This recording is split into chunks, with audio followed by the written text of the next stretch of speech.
So first we want to find the middle of our paper by using our ruler. Your paper is 9 inches across, so you're going to mark 4.5, turn your ruler and do the same thing. This is also 9 inches, so you want to find the 4.5. Find where those intersect, and that'll help you find your middle. And I'm going to mark that. And then you can actually go ahead and make your straight line when you do this the first time, but I'm going to run a straight line through the middle of my paper going both ways, using my ruler to get it straight. And then you're going to go from corner through the middle and then almost to the other corner. It doesn't quite reach, but it's pretty close. And then you'll do the same thing in the other corner. This will help you set up your design correctly and make sure you're maintaining your radial balance. So now that we've done that, we're going to use our compass again, and you're going to make some circles. You can make them as far apart or as close as you want them to be. I always like to start with a really big circle and then either make a big space or a small space.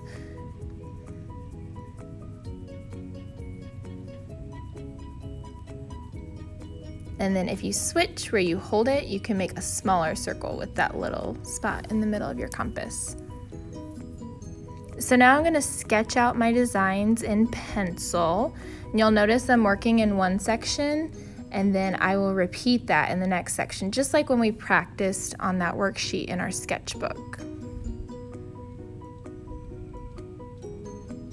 You'll have a handout to help you get some ideas for what you want to do for your project, because sometimes it's hard to come up with different things to do. You don't have to put something in every single circle. Some can just be left blank because we will watercolor later. So if you want something to just have color, then you don't have to have a design in it. And if you do a design on every circle, it can start to get a little too busy and crazy looking.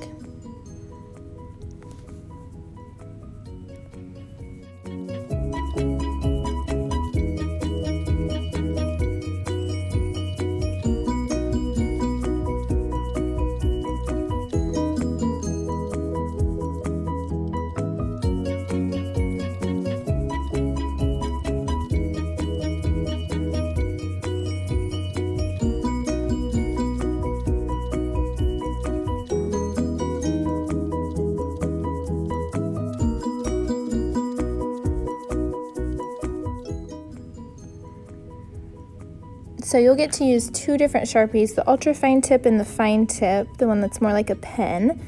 And you will trace your different designs. Maybe you'll color some things in with your Sharpie. Make sure you do that with the thicker Sharpie, the fine tip, so you're not wasting the ultra fine tip, because we need those for small details. I like to start with the ultra fine tip and pick out the things that I want to have thin lines or that are really little, and then go in and do things with my thicker Sharpie and color things in as I go. So you see I switched gears and started using my thick Sharpie to make some different things. If you want to outline each circle, you can do that. If you don't want to, you don't have to. I've had people do both, and I think they both look fine. It's up to you and how you want it to look.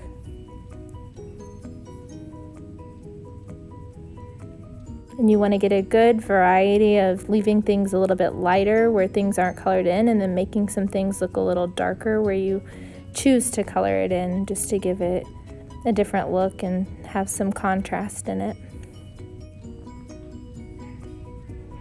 And sometimes I like to go in and add a few other small details with my Sharpie that maybe I didn't draw in with my pencil, to make sure they're nothing crazy, so that if you mess up, it's not a big deal, because they might show through on your watercolor, and you probably don't want that.